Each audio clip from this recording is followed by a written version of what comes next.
ঈশ্বর জীবে প্রেম করে যেই জন সেই জন সেবিছে ঈশ্বর। ডাক্তারবাবু, আপনার বাবা ভালো হয়ে গেছেন বাসুবাবু, দিন তিনি অবজারভেশনে রাখবো, তারপর ছেড়ে দেবো। ডাক্তারবাবু, আপনাকে আমি যে কি বলে ধন্যবাদ দেবো? না, এতে ধন্যবাদ কি আছে, এটা আমার কর্তব্য। কিন্তু বলতে পারেন স্যার, আজকালকার দিনে কত মানুষ তাদের কর্তব্য পালন করছে। তারা করে না তা তো জানি না, তবে যারা কর্তব্য পালন করে আমি কিন্তু তাদেরই দোষ।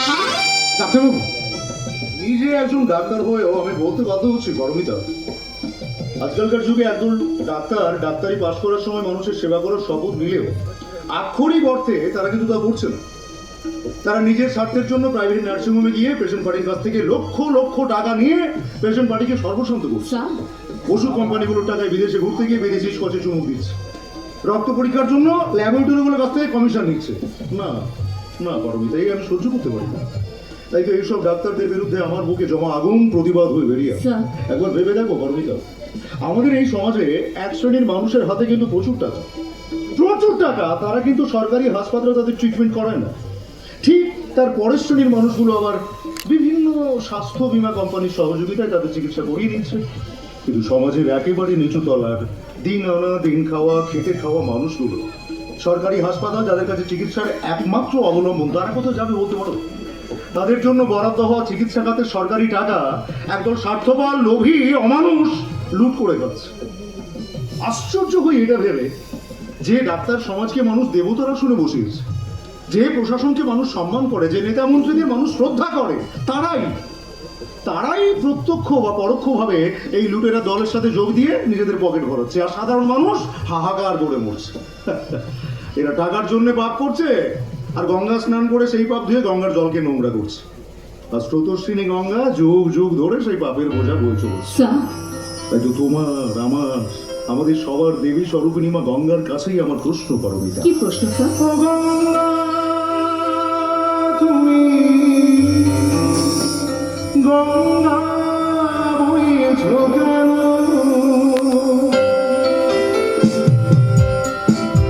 বিস্তীর্ণ দুপারে অসংখ্য মানুষে আহার শুনে নিঃশব্দে নীরবে, ও গঙ্গা তুমি গঙ্গা বইছ কেন? বিস্তীর্ণ দুপারে অসংখ্য মানুষে আহার শুনে নিঃশব্দে নীরবে, ও গঙ্গা তুমি গঙ্গা বইছ কেন?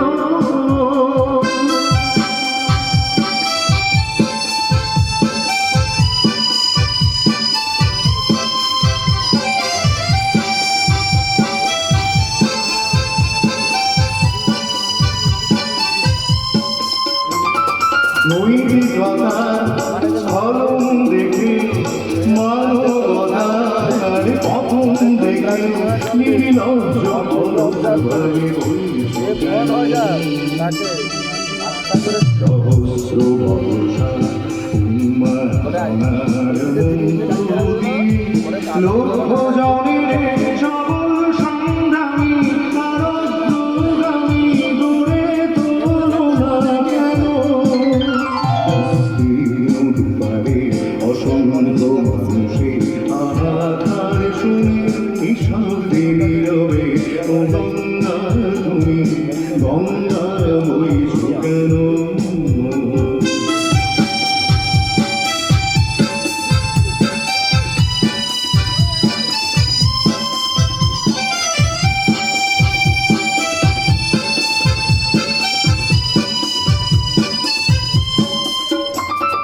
জ্ঞানবিহীন আত্মবিহীন নাগরিকে, নীতিবিহীনতায়